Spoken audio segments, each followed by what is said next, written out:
नमस्कार नमस्कार, आप सबको नमस्कार। आप लोग कैसे हैं? खूब मस्त एकदम। मैं एकदम अच्छा हूँ।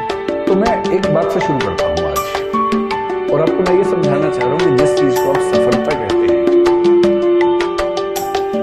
अंग्रेजी में क्या बोलेंगे इसको? सक्सेस। तो जिस चीज को हम सक्सेस कहते हैं, सक्सेस, ये अभी डिस्कस नहीं करेंगे कि क्या है सक्सेस। इसमें भी बहुत सारी कहानियां होंगी। ऐसा तो नहीं कि जिस सक्सेस के पीछे हम भाग रहे हैं वो हासिल करने के बाद समझ में आए कि ये तो वो है ही नहीं, जिसके चक्कर में ऐसा नहीं होता जीवन।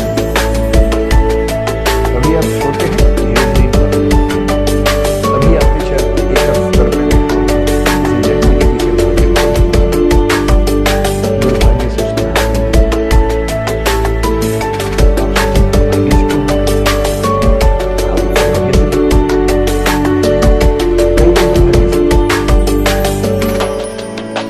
कभी किसी व्यक्ति का ना मिलना बेहतर होता है, क्योंकि दरअसल वो आपके लिए है नहीं, ना आप उसके लिए सूटेबल नहीं है। पर एक दौर में आप उसके दीवाने बने बने घूम रहे थे किसी वजह से। चेहरे का सौंदर्य देखा, आपको लगा इससे बड़ा सत्य क्या है ब्रह्मांड में। यही ब्रह्मांड का अंतिम सत्य है। इतना सुंदर चेहरा भगवान ने किसके लिए बनाया है? मेरे लिए बनाया है। और इस चक्कर में आप सुबह से रात तक पतंगे की तरह आगे पीछे दौड़ रहे हैं। अच्छा तो ये है कि वो कह दे कि भाई मेरे पास फुर्सत नहीं है, मुझे पढ़ाई करनी है और और किसी किसी का दुर्भाग्य होता है, हाँ हो जाती है। और हाँ होना तो ठीक है। हिंदी साहित्य में बहुत रोचक कुछ लोग उपन्यास लिखे। एक लेखक ने कहा, देखिए हिंदी फिल्में देखेंगे, हिंदी की फिल्में आमतौर पर स्ट्रगल क्या है कि जो नायक है, हीरो है, वो हीरोइन को प्राप्त करना चाहता है और विलन के तौर पर आमतौर पर हीरोइन के पिता और भाई ही। कभी कभी तो थर्ड पर्सन भी होता है जो प्रेम त्रिकोण का तीसरा कोण बनना चाह रहा है, ऐसा भी होता है। कभी कभी भाई या पिता पूरी स्ट्रगल ये है कि कैसे वो उनको कन्विंस करें। अगर फिल्म इमोशनल है तो वो अपनी होने वाली पत्नी के पिता को कन्विंस करने के लिए गांव में जाएगा, खेत में रहेगा, साथ में काम करेगा सारे, और फिर वो कौन सी फिल्म थी? रमैया बस्ता भैया। ये तो मैंने देखी ही नहीं। मैं तो दिल वाले फीलिंग से बोल रहा था। DDLJ देखी है आप लोगों ने? वही है ना, इसमें शाहरुख खान, काजोल, अमरीश पुरी। हाँ, उसमें पूरी ताकत लगाई है कि मैं किसी तरह से इसके पापा की सहमति बना लूं, उसके बाद विवाह करूं, और फिर बना। अंत में मतलब वो ट्रेन पे है, सिमरन खड़ी है, और तब अंततः उसके पापा का हृदय परिवर्तन हुआ और पापा ने कहा, जा सिमरन जा, जी ले अपनी जिंदगी, है ना। इससे यहाँ पे इमोशंस बहुत हमारे ओवर पावर करते हैं कि परिवार भी बच गया, रिश्ता भी बच गया। इससे अच्छा क्या है? विन विन, परिवार भी बच गया। लेकिन ऐसे पापा फिल्मों में ज्यादा होते हैं, ऐसे पापा समाज में कम होते हैं। समाज में पापा बोलते हैं, आप सिमरन घर के अंदर बैठ जाए शांति से, ड्रामा मत कर। तो लेकिन एक उपन्यास के अंदर अच्छी बात कहानियां पढ़ के लगता है कि सारी स्ट्रगल विवाह तक की है। और हिंदी की फिल्मों का, अधिकांश फिल्मों का जो अंतिम दृश्य होता है उसमें हीरो हीरोइन की शादी हो रही होती है, मंडप सजा होता है, फूल बरसाए जा रहे होते हैं, और उसके बाद द एंड लिखा हुआ है, जबकि वो द एंड नहीं है, वो द बिगिनिंग है। क्राइसिस तो अब शुरू हुआ है। ये क्राइसिस नहीं है, इंटरवल है, 2-4 महीने का इंटरवल है, जब चीजें ठीक लगती हैं। उसके बाद का जो क्राइसिस है, बड़ा क्राइसिस है। किसी एक व्यक्ति के साथ 24 घंटे रहना, उसकी बहुत सारी आदतें हैं जो आपको नहीं अच्छी लगती, आपकी बहुत सारी हरकतें आदतें जो उनसे नहीं अच्छी लगती हैं, एडजस्ट करें। कभी कभी मन विद्रोह करता है, झगड़ा करता है, मन करता है कि इसके साथ रहने के लिए स्ट्रगल की, अपने घर से झगड़ा किया। प्रेम विवाहों के विफल होने के मामले आमतौर पर इसलिए होते हैं क्योंकि आपने जितनी हसीन कल्पनाएं कर ली थी, जिंदगी इतनी हसीन होती थी, जब तक प्रेमी प्रेमिका है जिंदगी बड़ी हसीन।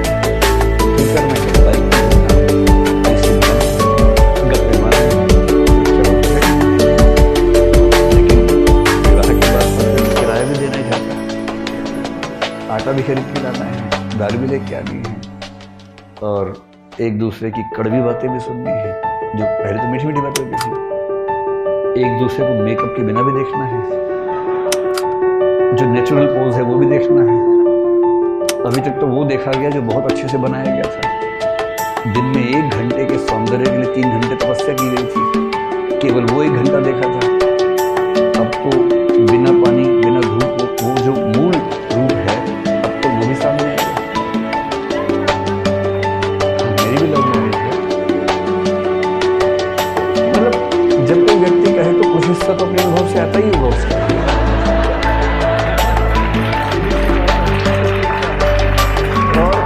और मैं कभी ये नहीं कहता कि मैं बहुत अजूबा हूँ। जैसे आप है वैसे मैं आपको थोड़ा सा बड़ा हूँ, इसलिए अनुभव थोड़ा सा पहले वो सब के साथ। लेकिन असली स्ट्रगल यहाँ तक उसके बाद जैसे IAS बनने तक की स्ट्रगल एक है, IAS बनने के बाद दूसरी स्ट्रगल तो जिंदगी में रहती है। हरिवंश रावत से बड़ी अच्छी बात है कि संघर्ष है तो बिना संघर्ष हो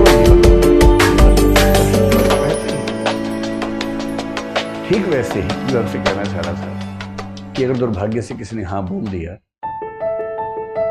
तो इस बात का बहुत खतरा है कि एक तो आप पढ़ाई से दूर भाग जाएंगे, डिस्ट्रैक्शंस बहुत हो जाएंगे।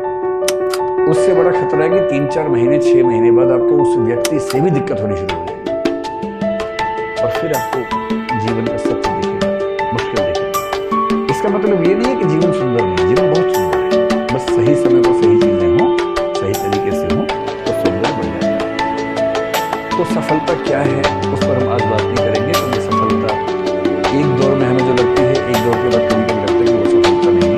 मैं ऐसे बहुत IAS अफसरों को जानता हूँ जिन्होंने पूरी ताकत से IAS या IPS या दूसरे में सिलेक्शन लिया, काम करते हैं 10 साल 20 साल 22 साल से काम करते हैं। और जब उनसे गुफ्तगू होती है तो उनमें से कुछ लोग जब इमोशनल लेवल पर बात करते हैं तो कहते हैं कि गलत फैसला, मेरा मूल व्यक्तित्व इस चीज के लिए था और मैं सबके साथ किस तरह से मानता हूँ। आज हम ये समझेंगे कि सफलता का मतलब, अगर हम मानने आपको IAS बनना है जैसे आपका फिलहाल यही उद्देश्य है, यही सपना है, तो उसके लिए कौन सी चीजें आपके अंदर होनी चाहिए। अगर हैं तो बढ़िया है, नहीं तो उस पर थोड़ा थोड़ा काम करना शुरू कर देंगे अभी से, है ना। तो हम IAS को भी दिमाग में रख के बात करेंगे, लेकिन सिर्फ IAS की बात नहीं करेंगे, और भी चीजें दुनिया में हैं उनको भी ध्यान रख के बात करेंगे। एक क्षमता होती है जिसको बोलते हैं IQ। सुना आपने क्या होता है? ये IQ नहीं है, IQ है ना। IQ इसकी फुल फॉर्म क्या होती है? Intelligence quotient.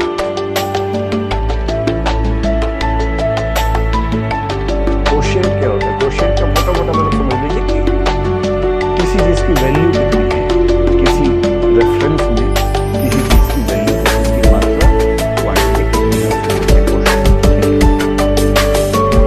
IQ का सरल भाषा मतलब है कि आपके तार्किक है, आपकी बौद्धिक है, आपकी जो तार्किकता है, रैशनैलिटी है, आपकी जो रीजनिंग कैपेसिटी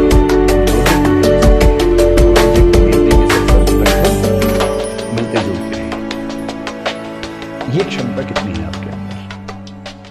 और दुनिया के इतिहास में ऐसा कई लोगों ने माना कि सबसे सफल व्यक्ति वही है जिसके अंदर तार्किक क्षमताएं ज्यादा है।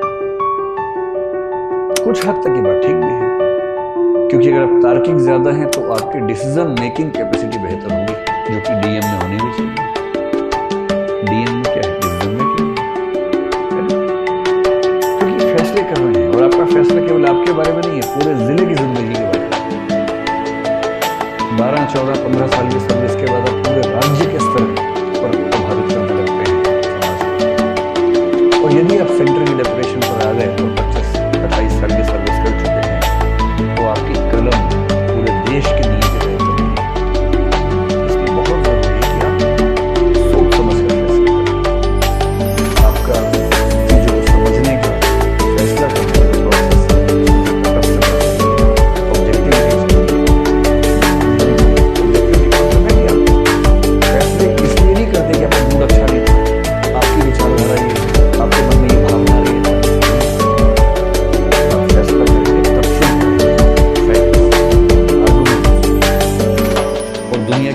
देशों में कैसे सिस्टम चल रहे हैं, बाकी राज्यों में कैसे चल रहे हैं, उन सबको स्टडी करेंगे और उन सब के बेस पर जो सबसे अच्छा आपको लगेगा या अच्छे अच्छे को मिलाकर जो बेस्ट लगेगा अपने समाज के लिए, आप उसको अप्लाई करेंगे।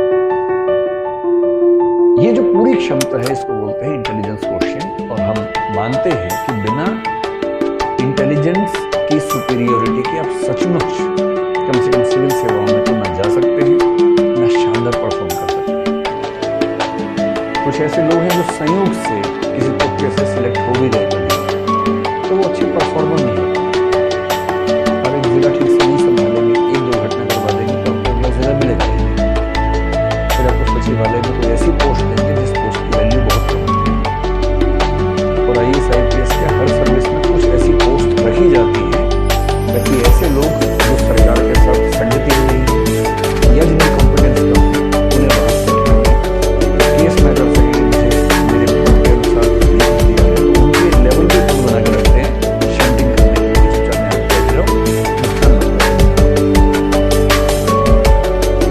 IQ अच्छा होना किसके लिए जरूरी है? जैसे अगर आपको फिलोसोफर बनना हो तो बहुत अच्छे IQ के बिना नहीं बन सकते।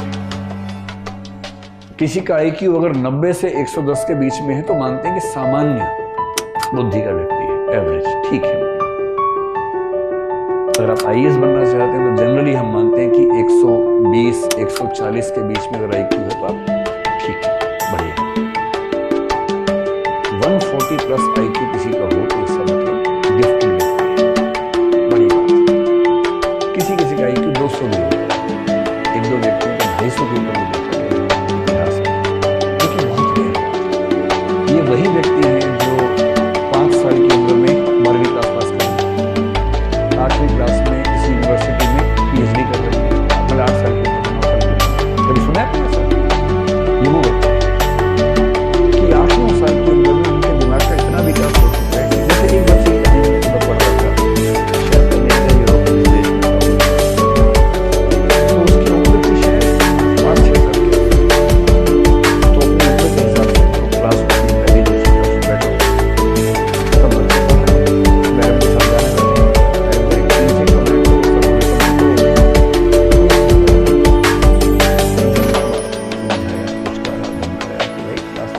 सब ये करता ही नहीं था। हालत ये हो गई कि स्कूल ने कहा कि भाई चल नहीं पाएगा। ये तो एडिसन के साथ भी ऐसा ही हुआ था।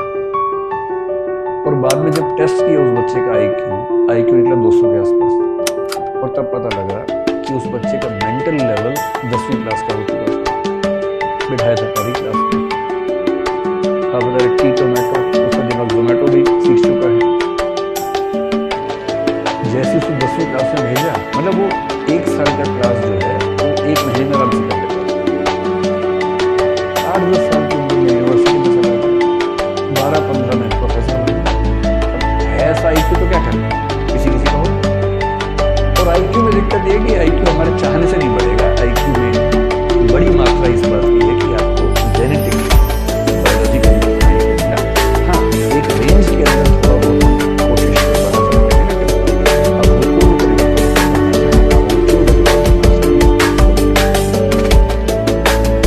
तो आपको मैथमेटिशियन बनना हो, जैसे रामानुजम का नाम आपने सुना होगा, तो रामानुजम होने के साथ यदि आपका IQ बड़ा साइंटिस्ट बनना हो APJ अब्दुल कलाम जैसा, तो आपका IQ बहुत खतरनाक होना चाहिए। या न्यूटन या आइंस्टीन बनना हो तो IQ चाहिए बहुत ही खतरनाक। फिलोसोफर बनना हो बहुत खतरनाक, जैसे हम भारत में शंकराचार्य का जिक्र करते हैं, 32 साल की उम्र में उनकी मृत्यु हो गई, जितने में अटेम्प्ट खत्म नहीं होते लोगों के। और ऐसी फिलोसफी देके गए हैं कि मतलब 1500 साल होने वाले हैं, कोई हिला नहीं पा रहा है। 32 साल की उम्र में इस व्यक्ति की IQ कितना रहा होगा? उस समय IQ टेस्ट नहीं होते थे, सीधी सी